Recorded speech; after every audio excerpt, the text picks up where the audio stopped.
మీ దేహములతో దేవునిని మహిమ పరచండి అంటే దేవుణ్ణి ఎక్కడండి మహిమపరచము? దేవుడికి మహిమ తెచ్చే పనులు ఏం జరుగుతున్నాయండి మీ దేహాలతో? ఆలోచించుకోండి. అంటే దేహాన్ని నీ పనికి ఎంత వాడేసావు, దేహాన్ని దేవుని పనికి ఎంత వాడావు ఆలోచించు. నేను లెక్క చెప్తాను, అసలు మతిపోద్ది. మనం ఏం వాడుతున్నామండి అయితే దేవుడికి అనిపిస్తుంది మీకు.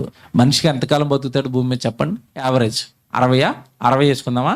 రైట్, 60 ఏళ్ళు బతికాడు అనుకోండి, అందులో 30 సంవత్సరాలు నిద్రపోతాడు. అర్థమైందా లేదా? 30 సంవత్సరాలు నిద్రపోవడం అంటే రోజులు ఎన్ని గంటలు? 24 గంటలు. ఖచ్చితంగా 10 గంటలు నిద్రపోతామా? 10 నుంచి 12 గంటలు నిద్రపోయే వాళ్ళు కూడా ఉన్నారా? అంటే 60 సంవత్సరాల్లో ఎంతకాలం నిద్రపోతాం? 30 సంవత్సరాలు నిద్ర. ఇప్పుడు మిగిలిందంత 30.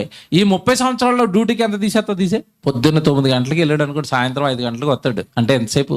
8 గంటలు చేసేవాళ్ళు ఉన్నారు, 10 గంటలు చేసేవాళ్ళు ఉన్నారు, 12 గంటలు డ్యూటీ చేసేవాళ్ళు ఉన్నారు, లేరా? అంటే ఇప్పుడు 30 సంవత్సరాల డ్యూటీకి 15 సంవత్సరాలు తీసేస్తాను నేను, అంతే కదా? సగం తీసేయాలి కదా. ఇప్పుడు మిగిలింది అంత దేవుడికి 15 సంవత్సరాలు. ఇప్పుడు జాగ్రత్తగా వినాలి.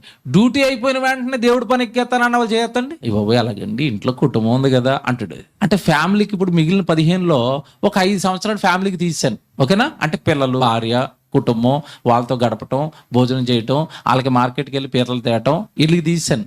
ఎంత? ఒక 5 సంవత్సరాలు. ఇప్పుడు మిగిలింది ఎంత?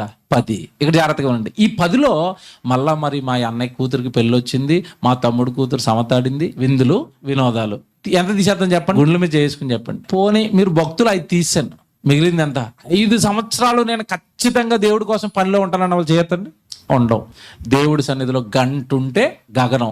ఈ రోజు ఉదయం నుంచి సాయంత్రం వరకు ఉంటామని నాకు తెలిసి ఉదయం ఉన్న వాళ్ళు కొంతమంది కనపట్లేదు, ఇక్కడ ఉండరు. ఇప్పుడు మిగిలిపోయిన 5 సంవత్సరాలైన దేవుడికి ఇవ్వగలుగుతున్నావు సంపూర్ణంగా. ఇప్పుడు నీ రాక కోసం జగత్తు పునాది వేయబడక ముందు నుంచి ఎదురు చూస్తే వచ్చిన నువ్వు రాత్రింపగలేవని ఆయనకి చేసేస్తావంటే 30 సంవత్సరాలు నిద్రపోతుంటేనే నీ మంచం చుట్టూ తిరుగుతున్నాడు ఆయన. ఇప్పుడు లేస్తావురా అని. పోనీ నువ్వు లేచిన వెంటనే దేవా ఏటి మరి ఎక్కడికి వెళ్ళమంటావు అంటావు అంటే, ఆగు మార్కెట్కి వెళ్తున్నాను మా ఆవిడ కోసం అంటావు. ఒరే బాబు, నువ్వు లేచింది మొదలుకొని పడుకునేంత వరకు నీ పనిలేరా అన్నట్టు. అంటే దేవుడికి పట్టుమని నీ 60 ఏళ్ల జీవితంలో 5 సంవత్సరాలు కూడా ఇవ్వలేకపోతున్నామండి. నిజంగా మాట్లాడుకోండి, మీరు 5 సంవత్సరాలు ఇస్తున్నారా? ఎవరండి?